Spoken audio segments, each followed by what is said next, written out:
Hello GNM student, आपका स्वागत है मेरे आज के इस नए वीडियो में। तो दोस्तों, आज मैं आपके लिए लेके आ चुकी हूँ आर्टिकल बुक, जो कि है हमारे जीएनएम सेकेंड ईयर का। चलिए बिना देरी के स्टार्ट करते हैं कि हमने आर्टिकल बुक अपना कैसे बना रखा है। हम हमारे आर्टिकल बुक की कवर पेज की बात कर लें तो हमने कुछ इस तरह से अपने कॉलेज का नाम लिख लेना है। उसके बाद आर्टिकल बुक है तो वो लिखना। उसके बाद आपने जिसे सबमिट करना है टीचर का नाम। उसके बाद सबमिटेड बाय में अपना नाम, रोल नंबर, बैच और सेशन लिखना। उसके बाद जिस डेट को सबमिट कर रहे हैं वो लिखना है। तो कवर पेज के बाद हमें हमारा इंडेक्स लिखना होता है। इंडेक्स में सीरियल नंबर, आर्टिकल नेम, उसके बाद पेज नंबर। तो सीरियल नंबर में हमें 1 टू जहाँ तक लिखना है वो लिख लेना है। उसके बाद इसमें आर्टिकल का नाम जैसे कि हमने लिख रखा है, उसके बाद पेज नंबर लिखना है।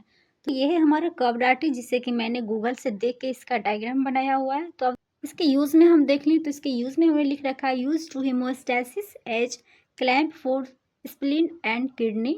नेक्स्ट लिखा है to hold and cut is of peritoneum fascia. Basically क्या होता है ना कि जो हम डायग्राम बनाते हैं और फिर इसका जो यूज़ लिखते हैं वो जस्ट हमें एक ही साइड में लिखना होता है। जैसे कि मैं ऐसे बता दूँ, जैसे कि ये हमारा कॉपी हुआ, इस तरह से बनाना है। जैसे कि हमने पेज पलटा तो हमने यहाँ पे डायग्राम बनाना है, यहाँ पे इसका यूज़ लिखना है, ताकि जब हमारी ट्यूटर देखे तो एक ही तरफ एक बार पलटने पे ना दोनों तरफ दिख जाना चाहिए। डायग्राम भी इधर ही हो और लिखा हुआ भी इसका इधर ही हो। ये नहीं कि पेज पलटना पड़े हमें डायग्राम देखने के लिए या फिर उसका यूज़ देखने के लिए। ये हमारा नीडल होल्डर, जिसे कि नीडल ड्राइवर भी कहते हैं। तो इसका आगे देखें यूज। इसके यूज़ में हमने लिखा है to hold a suturing needle for closing wounds during suturing and surgical procedure. Bone holding forceps है, कुछ इस तरीके का इसका स्ट्रक्चर है जिससे कि बोन को पकड़ के रखता है। इसका यूज देखें।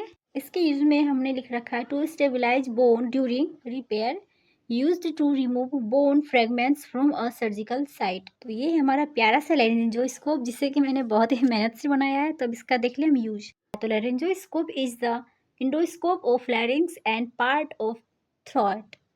इसके यूज़ की बात कर ले हम, it is used for visualize examine for larynx and trachea, used for tracheal intubation during general anesthesia or for surgical procedure on the larynx. Tongue depressor, used to depress the tongue to allow for examination of mouth and throat.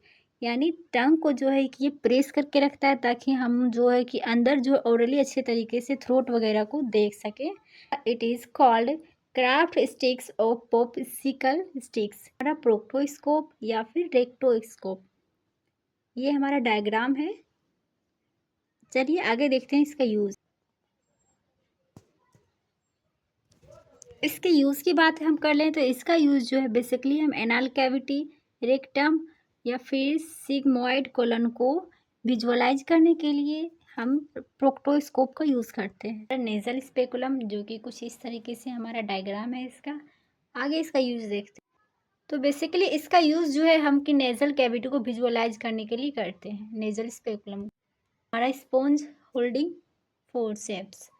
इसका हम use देख लें तो forceps commonly used in surgical procedure to gauze squats that will be absorbed fluid and blood from the surgical site और haemostasis. यानी हम जो है ये स्पॉन्ज होल्डर से बेसिकली स्पॉन्ज को पकड़ते हैं ताकि हम जहाँ पे सर्जरी वगैरह कर रहे हैं, इंसिजन वगैरह लगा रहे हैं, ब्लीडिंग वगैरह हो रहा है, वहाँ से कि हम गॉज पीस वगैरह डाल के ब्लड को क्या कर सकें, एब्जॉर्ब कर सकें। हमारा डायसेक्टिंग फोर्सेप्स जो कि प्लेन वाला है, इसका यूज देखें।